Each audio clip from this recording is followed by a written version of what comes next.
Hi hello மக்களே. Last episode டிசிடிசியில் ஒரு சின்ன இன்ஃபர்மேஷன் ஷேர் பண்ணியிருந்தேன் அபவுட் கில்லி பிரியாணி. நிறைய பேர் எனக்கு டிஎம் பண்ணி கேட்டீங்க, என்ன பிரியாணி சார் இது, நாங்கள் சாப்பிட்ருக்கோம், பட் ஒரு டைம் தாஜில் சாப்பிடும் போது பிடிக்கல அப்படின்னு. இது பண்ணி ரொம்ப நாள் ஆச்சு, 1990 எண்டில்.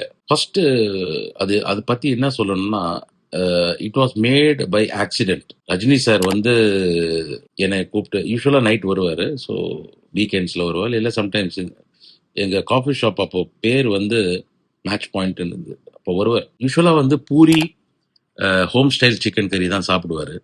பட் அன்னைக்கு வந்து எனக்கு பிரியாணி சாப்பிடும் போல இருக்கு ராம் அப்படின்னாரு. ஓகே சார், எங்கள் பிரியாணி நல்லா தான் இருக்கும், நாங்கள் பண்ணி கொடுக்குறோம். ஆனால் எனக்கு வந்து கொஞ்சம் லைட்டாக இருக்கணும், it should be not easy on stomach, late night சாப்பிட்றதுனால அப்படின்னு, காரமாகவும் வேணாம் அப்படின்னாரு. ஸோ நான் என்ன பண்ணேன், ஓகே சார்னு சொல்லிட்டு வந்தேன். நைட் ஒரு மணி இருக்கும். பிரியாணி எடுத்தேன், எப்படி லைட் ஆக்குறதுன்னு யோசித்தேன். Easily digestible. கொஞ்சம் அது வந்து கொஞ்சம் பிரியாணி ட்ரையாக இருந்ததுன்னா டைஜஸ்ட் ஆகிறதுக்கு கொஞ்சம் கஷ்டம்தான்.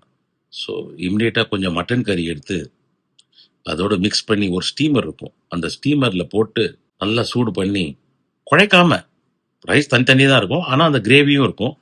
ஸோ கொஞ்சம் அது வந்து ஹிந்தியில் வந்து கீலான்னு, கீலானா வெட்டு. ஸோ அப்படிதான் அது பேரை வந்து நான் வைக்கல, ஆனால் நான் பண்ண அப்புறம் வச்சாங்க. அதனால தான் அது பேர் கில்லி பிரியாணி வச்சிருக்காங்க போல. நான் பேரே வைக்கல, ஜஸ்ட் பிரியாணி. அப்புறம் 2-3 தடவை வந்து சாப்பிட்டாரு. அதுக்கப்புறம் நான் விட்டுட்டு வந்துட்டேன். அதுக்கப்புறம் நான் பண்ணவே இல்லை. But they took it, Taj Coromandel அவங்க எடுத்து அதை டெவலப், இப்போ கூட சர்வ் பண்ணுறாங்க. 2025லையும் சர்வ் பண்ணுறாங்க. எவ்வளோ வருஷமா இருக்கு பாருங்க.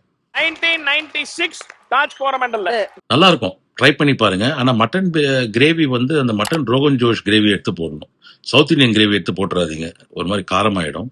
அந்த மட்டன் ரோகன் ஜோஷ் வெறும் அந்த மட்டனோட ஃப்ளேவர் ஃபுல்லாக இருக்கும் அதில். அந்த கிரேவி எடுத்து பண்ணீங்கன்னா மட்டன் பிரியாணி ஃபண்டாஸ்டிக்காக வரும், கில்லி பிரியாணி. Thank you very much. வீட்டில் பண்ணி பாருங்க. எதனா டவுட் இருந்தால் டிஎம் பண்ணுங்க.